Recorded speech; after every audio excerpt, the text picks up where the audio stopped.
బేసిక్‌గా నేను చాలా టాకటివ్. కానీ ఎందుకో ఈ వీడియోకి వాయిస్ ఓవర్ ఫస్ట్ టైమ్ ఇస్తున్నాను నేను. చాలా అనీజీగా ఏం చెప్పాలో తెలియకుండా కన్‌ఫ్యూజింగ్‌గా కళ్ళ ముందు ఏం జరుగుతుందో తెలిసి కూడా నాకు ఎక్స్‌ప్లెయిన్ చేయడం రావట్లేదు. But anyway I managed. Okay. నా డే ఎలా నేనేం ప్లాన్ చేసుకోలేదు. Just going with the flow. Morning the time is 6:00. లేగానే బెడ్‌షీట్ మడతేయడం is the first job we all do. So నేను కూడా మార్నింగ్ లేచిన వెంటనే ఫ్రెష్ అయిపోయి బెడ్‌షీట్ మడతేసిన తర్వాత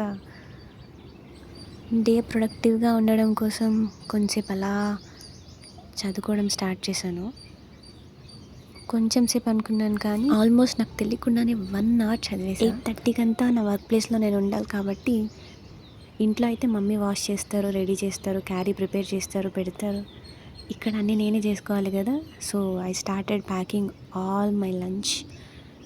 హాస్టల్లో ఫుడ్కి హెల్తీగా ఉండడం కష్టం. ఇంట్లో వాళ్ళు చూపించే కన్సర్న్కి కొంచెం హెల్తీగా ఉండడం స్టార్ట్ చేశా. నేనైతే ఫ్రెష్ అయ్యి రెడీ అయిపోయాను.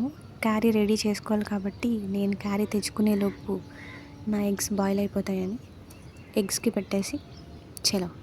నేను ఉండేది సెకండ్ ఫ్లోర్లో, మా మెస్ వచ్చేసి గ్రౌండ్ ఫ్లోర్లో ఉంటుంది. సో ఒకేసారి క్యారీ పెట్టుకొని నా బ్రేక్ఫాస్ట్ తెచ్చేసుకున్నాను. బ్రేక్ఫాస్ట్ మెస్లో కాకుండా ఎందుకో నాకు నా రూమ్లోనే చేయాలనిపించింది ఈరోజు. ఇదే మా మెస్. మాకు ఈరోజు టొమాటో రైస్ చేశారు. పర్లేదు, లాస్ట్ హాస్టల్ కంటే ఇక్కడ టేస్ట్ బాగానే ఉంటుంది. బ్రేక్ఫాస్ట్కి ఇడ్లీ చేశారు.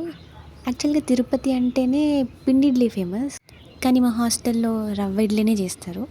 నాకు చిన్నప్పటి నుంచి కూడా అదే అలవాటు. అన్నీ ప్యాక్ చేసుకొని నా వర్క్ ప్లేస్కి నేను వెళ్ళిపోయాను. ఈవినింగ్ అలా బయటికి వెళ్ళేసి హలీం తిందాం అనుకున్నా. సో ఈరోజు హలీం తిన్నా.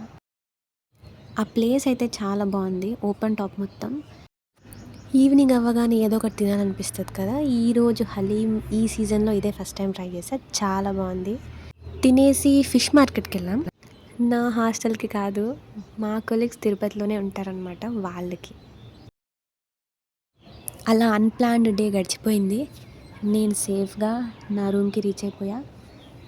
ప్రశాంతంగా కొంచెం అలా రిలాక్స్ అయిపోయి వీడియో తీయడం వచ్చు, ఫొటోస్ కూడా బాగా తీస్తా. కానీ ఎందుకో ఇది చాలా కొత్తగా ఉంది. I'm learning, I'm growing. Definitely I know ఏదో ఒక రోజు బాగా తీస్తాను, నేను సాటిస్ఫై అయ్యేలా. వీడియో ఎడిటింగ్ కూడా నేర్చుకోవడం స్టార్ట్ చేశా. సో ముందు ముందు ఇంకా ఇంప్రూవ్ అవుతా. So please support me and my channel Nissy story line. See you in the next video. Bye అందరికీ.